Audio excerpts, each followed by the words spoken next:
দীর্ঘদিন ধরে আজও বাড়িটি পরিত্যক্ত পড়ে আছে।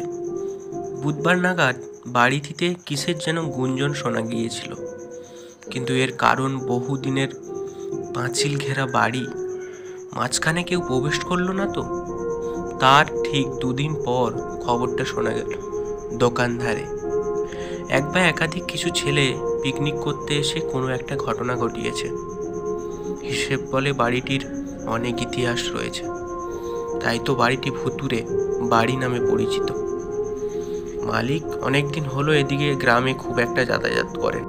এবারেও ঘটনাটা কিছু কম হলো না।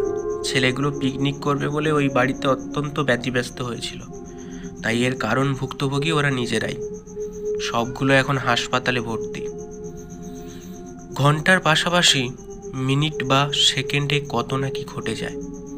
ঠিক সেদিনও এরকম এক পরিস্থিতি ছিল ওদের কপালে। 5-6 জন বন্ধু সবাই সবার সমান খরচ দিয়ে ওই বাড়িতে পিকনিক করবে বলে ঠিক করে। ঠিক বিকেল থেকে ওরা বিভিন্ন সামগ্রী, চাল ডাল আনা শুরু করে দিয়েছিল। গল্পে গল্পে সন্ধ্যা নেমে এলো, শুরু হলো ওদের পিকনিক। শুকনো কাঠের আগুন জ্বলে উঠল, ওরা গরমের ব্যবস্থা করলো, সেই সঙ্গে রান্নাবান্নার কাজ ইত্যাদি চলতে থাকলো। রাত তখন 8টার কাছাকাছি। ওরা বেশ সব কিছুই ম্যাচ করে নিচ্ছিল। রাত 9টা 15 মিনিটে ওদের রান্নাবান্নার কাজ শেষ হলো। বাড়ির পিছন দিকে ঘুরতে লাগলো ওরা এবং সিগারেট টানতে লাগলো। সেই রাতে যেন আবিষ্কৃত হলো ওই বাড়িটি একটি দ্বীপ। বাড়িটির বেশ কিছু দূরে রয়েছে দোকানধার। শীতের রাতে প্রতিদিনই দোকান 9টার সময় বন্ধ হয়ে যায়। ছেলেগুলো বাড়ির আশেপাশে ঘুরছে এবং সিগারেট খাচ্ছে। হিসেবে সবাই আত্মনির্ভর ছেলে, কেউ বাচ্চা নয়, কিন্তু প্রবল জেদ তাদের। ওখানে পিকনিকের আয়োজন, ব্যাপারটা হচ্ছে ভয়কে জয় করা। ওরা শুনেছে ওখানে অনেক ভুতুড়ে ঘটনা রয়েছে, তা সত্ত্বেও ওদের প্রবল জেদ। ছেলেগুলো নিচে গল্প করছিল। কিছুক্ষণ পর ওপরে কিসের যেন জোরে শব্দ হলো। প্রথমে দুটো ছেলে দৌড়ে ছাদে উঠে গেল কি হয়েছে তা দেখতে। গিয়ে দেখলো সমস্ত রান্না বান্না তাদের জল্পনা কল্পনা হয়ে গেছে। রাত তখন 10:30 এবং সব ছেলেগুলি এসে কাণ্ডটা দেখলো। রান্নাবান্না সব ছড়িয়ে ছিটিয়ে পড়ে আছে মেঝেতে।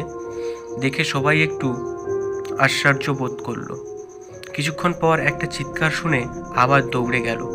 বাড়ির পিছন দিকে দেখলো তাদেরই এক বন্ধু পড়ে আছে, পিছনে একটা পিঠে আঁচড়ের দাগ।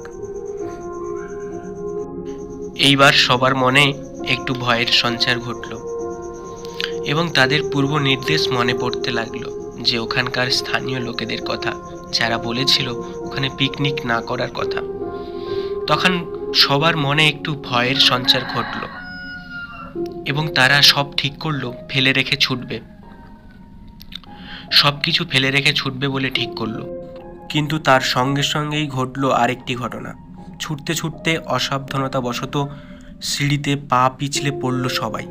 কারোর মাথা ফাটলো, কারোর নাক মুখ, এবং তারপর তাদের অসমাপ্ত পিকনিকের কথা সকালে সবার মুখে মুখে রটল। তারপর থেকে মানুষ আরও সচেতন হয়ে গেল। ব্রতিবাড়ি নামক স্থানের আজকের বাঙালি দীপঙ্কর নামক চ্যানেলে শুনছিলেন ব্রতিবাড়ি নামক একটি গল্প। এরকমই একটি গল্প নিয়ে পরবর্তী এপিসোডে আবার হাজির হব। ততক্ষণ গল্প শুনুন এবং ভালো লাগলে লাইক করুন, কমেন্ট করুন।